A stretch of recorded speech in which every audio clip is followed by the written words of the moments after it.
Hello and welcome to this match preview for Southampton versus Leeds United at St Mary's for this weekend. We're just going to talk quickly about the Middlesbrough game. Obviously 4 losses in a row now. Not looking the greatest for Russell Martin and Southampton, but let's be honest. I mean, I know there's a lot of Saints fans that want him out, oh, sack him, he's shit. There's obviously a lot of issues within the club. We've seen that the last few years. A lot of big changes, to every aspect of the club this season. If you were going into this season thinking it was all going to go swimmingly well, we were going to get promoted with ease, I'd honestly think you're just deluded.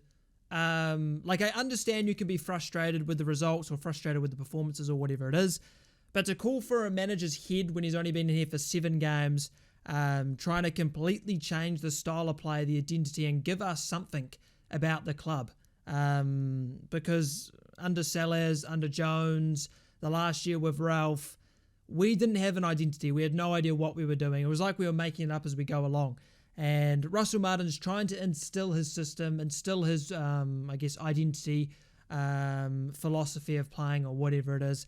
And you can see the difference in the team. You can definitely see the style that he wants to go. Whether that will work or not, it will be seen in the next few months. But I think, especially in my opinion, a new man coming into an absolute mess of a club, a lot of outgoings, a lot of sort of average ingoings. I mean, is that even a word? Ingoings? I don't know.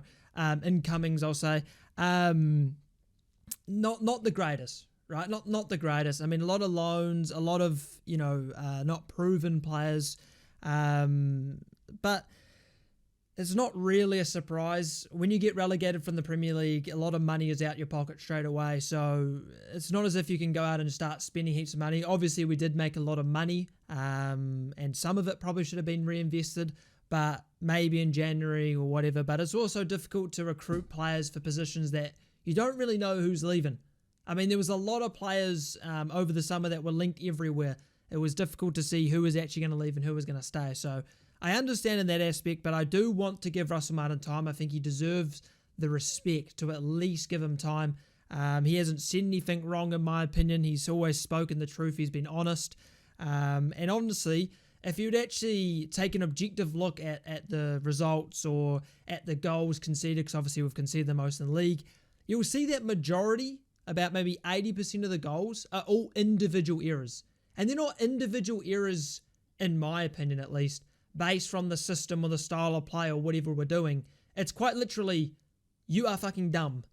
I mean, just remember back to the Middlesbrough game. It happened 5 days ago, whatever. Holgate just receives the ball, stands still for 2 minutes. Or not 2 minutes, you know what I mean, right? I'm exaggerating, but he just stood there with about 2 or 3 touches and not ever checked his shoulders. No one's communicating to him clearly. Well, I'd hope so. Because otherwise he's a fucking idiot even more. And then to lose the position, they score. Second goal, I mean, Harwood's playing fucking, UFC, doing some UFC or MMA with the fucker in the box and just going, yeah, fuck you, mate, see you later. I mean, that's just stupid. I mean, that is what you would call incompetence, I guess. I mean, those are the 2 goals we conceded, both from individual errors. And I think Russell Martin did speak about it, about sort of how you gain the lead and then the team naturally becomes passive. And people just think, whoa, you should just tell them not to. It's not how it works. That's just not how it works. People like to act like they know professional football, right? The professional level, the highest level. It's not fucking easy to just go, hey guys, let's be more aggressive. It's not that easy. There's a lot of mental games that go into football, and most of the team relegated last year were fucking dross for basically the whole season. Very minimal moments where they actually produce good football, and they've come down, and you expect their mentality just to change like that, to change instantly, to suddenly go, yeah, we're going to win every game. That doesn't happen overnight. That comes with grinding out results and building a confidence in the team. And when the team's losing a game at home, like the 5th or 6th game of the season, and the fans are booing, well, that doesn't fucking help. Why am I so white? Holy shit. All right, I'm not as pale anymore. But yeah, the booing doesn't exactly help, does it? It doesn't build much confidence. If I was getting booed every week while playing sport, I'd probably feel shit about myself. But if I was being encouraged every week, then maybe I might play better. I think the booing is a little bit ridiculous. We should have gone into the season knowing it wasn't going to be fucking easy. But again, people just way too overly optimistic or way too overly fucking confident and cocky about us being a former Prem team. We're not a Prem team anymore. We got relegated with 24 points, one of the worst teams the Premier League's really ever seen in terms of points tally. So it's not exactly like we left on fucking high footing, did we? We were absolutely shit. And you expect us to lose some of our key players, not really replace them very well, change our complete style of play from one end to the other, and then be just dominant. I mean, that's just deluded in my opinion. But that's enough about that. Let's move on to the Leeds game. 4 losses in a row, not looking good. We'll jump into... Let's talk about Leeds, actually. I'll do my best. So Leeds did have a bit of a rough start, a few wobbly results, but I think now they're starting to cook a bit. I mean, what's that? Is that 4 clean sheets in a row? 4 of them. We haven't had a clean sheet since March against Leicester. That was our last one in the Prem as well. 4 clean sheets in a row, and they're travelling to us, and we can't defend for shit, and we're struggling to score at the moment. I'm not feeling good. I'm not feeling confident. I mean, Leeds are starting to click a bit. I mean, 3-0 against Watford, 3-0 against Millwall, obviously draws with Sheffield Wednesday and Hull. But, I mean, in reality, we would love a clean sheet, but we can't do it because of our individual errors. Now, obviously, I don't know much about Leeds' style of play or what Leeds do. I'm no expert. I haven't done professional analysis. But in reality, they're starting to climb their way up the table, and we are doing the opposite and falling down the table. So for predictions and whatnot, I mean, I don't see us winning. It's hard to see us winning when there's so many question marks. You know, it's not just fucking, the team's not really playing that well. It's more like the team's not playing well. We're making stupid errors. We're missing great chances. We're passing like fuckwits. I mean, it's not exactly fucking good, is it? Bro, can this camera fucking... Oh my god. But now we're going to move into preferred lineup. This has been a bit of a mess. My camera keeps bloody going fucking really dark, really fucking light, and it's bloody screwing up my momentum. But we'll go into preferred lineup. Obviously, he did do similar to what I said. He said, play Charles and Downs as sort of, not particularly 2 defensive mids, but sort of, kind of, you know. And I feel like for the first 20 minutes against Middlesbrough, it did work. And then we just sort of collapsed. So, I mean, it's not exactly surprising. But, yeah, we'll go into preferred lineup. Bazunu and goal, obviously, there's no really any other choice. Bazunu is the worst keeper in the world, according to 99% of the fan base, even though 99% of the goals are not his fault. And they're mostly down to shocking defending. Right back, obviously, has to be Walker-Peters. There's not much you can say about that. Centre-back pairing. People haven't been impressed with Harwood Bellas. And that's fair enough. You know, he hasn't exactly set the world alight, but who has? I mean, are you playing Holgate? Probably not. And Stevens is injured, so really the only options are Yanni B and Harwood Bellas.